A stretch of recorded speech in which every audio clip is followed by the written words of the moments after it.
All right. Good morning, good afternoon, good evening, everybody. This is Rosh, and this is a tutorial series that I'm putting together called FM3 Basics. These tutorials are designed to help you get the most mileage out of your Fractal audio systems, FM3, and it's also to be used in conjunction with my previous tutorial series called AxeFX3 Basics. You can check that out on this YouTube channel as well as axefx3basics.com.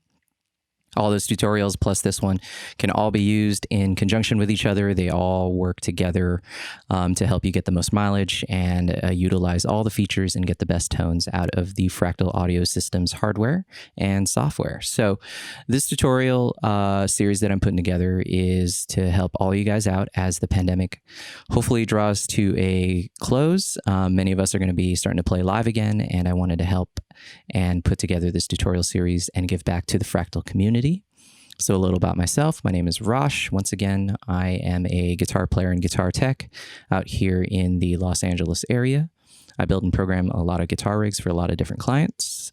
Some of my clients include Leppard, Steve Vai, Melissa Etheridge, Dweezil Zappa, Perfect Circle, and more. So I wanted to help all of you guys out. So this particular video is going to be dealing with cabinet selection. So one of the questions that I get a lot is, how do I find the right cabinet to get the right sound? And we're talking about the impulse responses and all these things. In addition to the factory cabinets, there are, a multitude of great cabinet impulse responses out there from a lot of different manufacturers, a lot of different people, and it can be really intimidating to choose some. So I wanted to give a couple strategies on how to best pick the cabinets and even utilizing the factory cabinets. I think they're great. I think they sound really good. And outside of a handful of cabinet impulse responses I've either made myself or gotten from other sources, I use the factory cabinets a lot. So let's talk about that. So first off, if you have a cabinet block, it always defaults to this PIG 57 right here.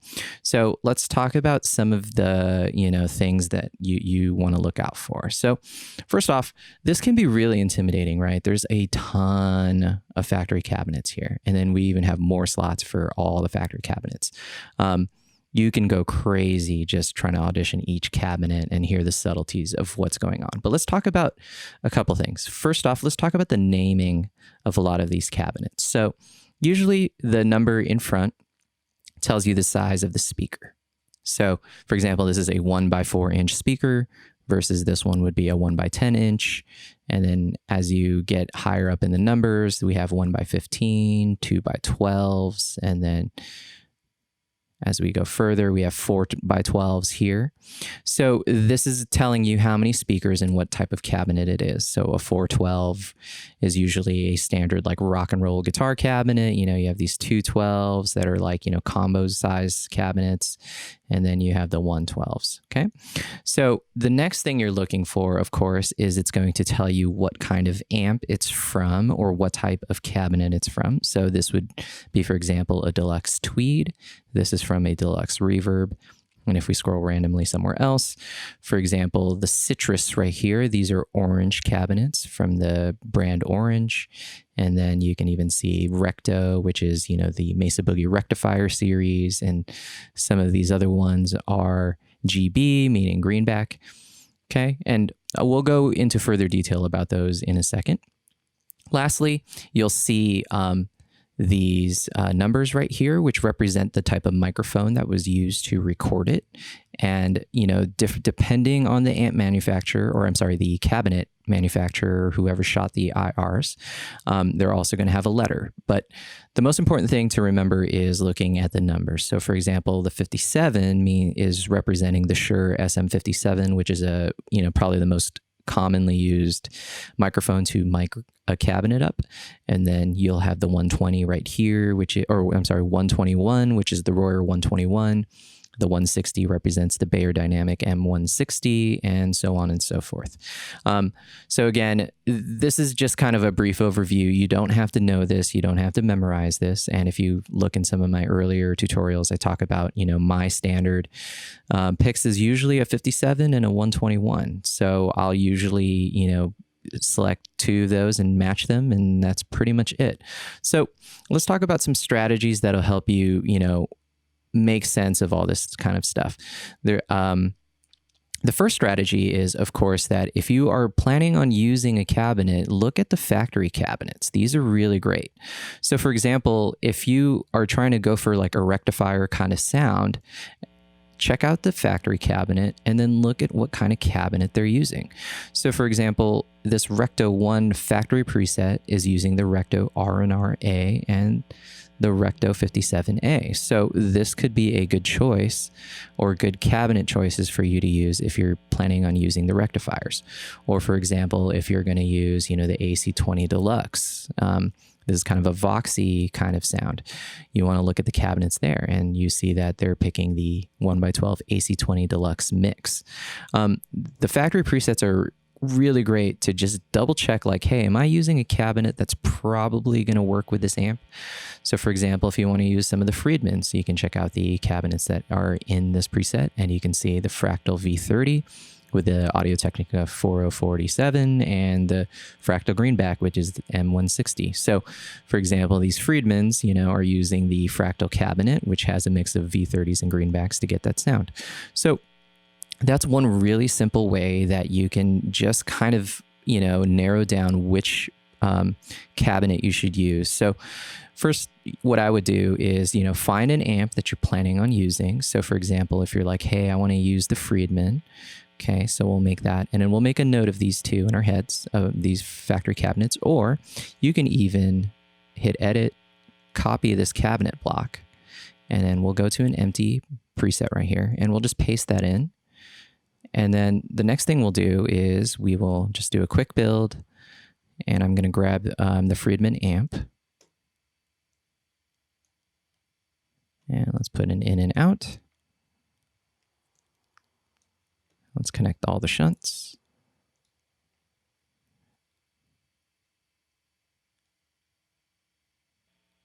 Okay, and then we'll close that. And, you already have some default settings, but if you want to just start from scratch, you can. And you already have, a good standard cabinet that is probably going to work really well with this particular amp. So, I mean, that sounds pretty good already. There's some woofiness in the low end, so I'd probably go to the filter block and maybe just raise that low cut a little higher. Probably add a little bit more gain, drop the bass into depth a little bit, and we should probably get something pretty good.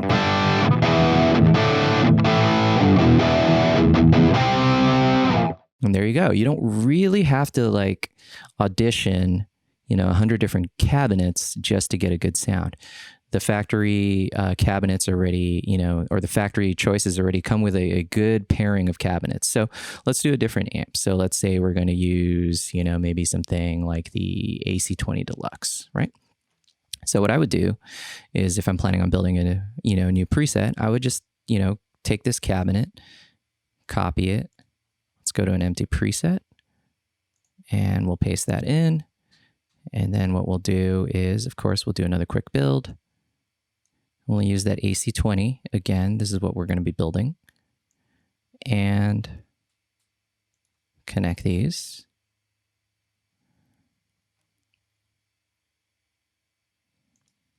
Okay. And, we'll probably, maybe use the treble. I like that one. It's pretty good. So this cabinet's already kind of ready to go for you. So if we play this, let's check it out. Probably want to bring the volume up on that.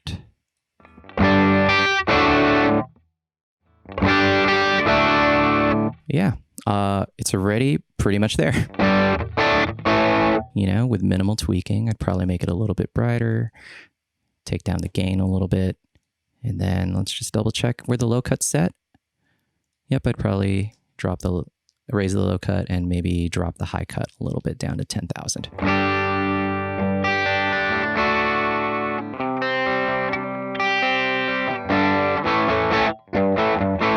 And there you go. You don't have to audition a million different cabinets to do that.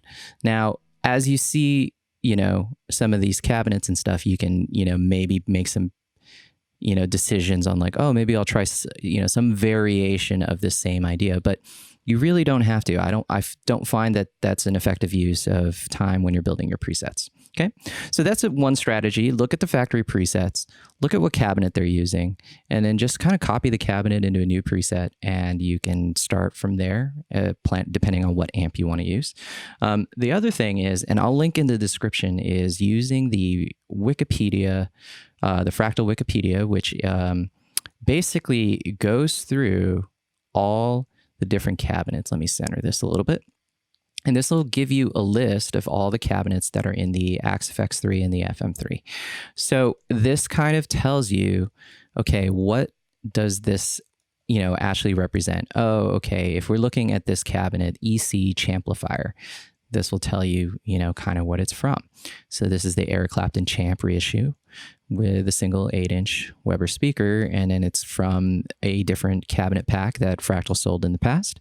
But this can be also an effective way of finding a good cabinet. So for example, if we're using the AC20 Deluxe again, just like from this amplifier right here, what you can do, of course, is just, search for the AC20.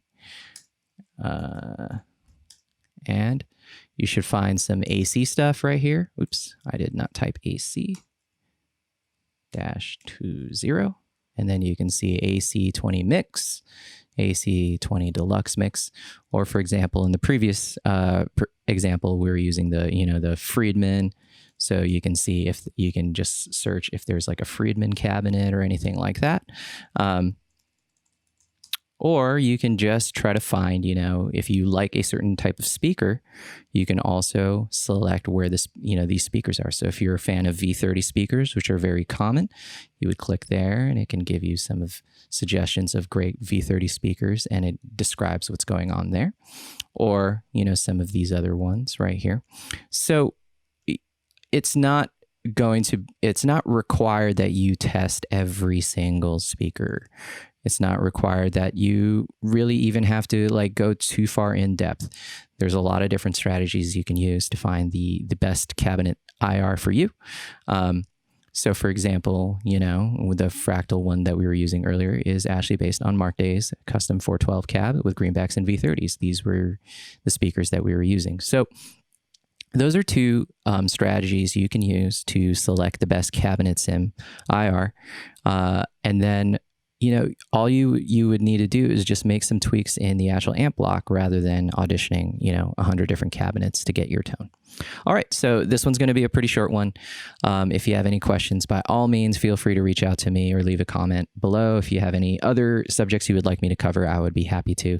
Other than that, please like and subscribe, and check out axefxbasics.com as well as fm3basics.com. And I'll see you guys next time. Thanks.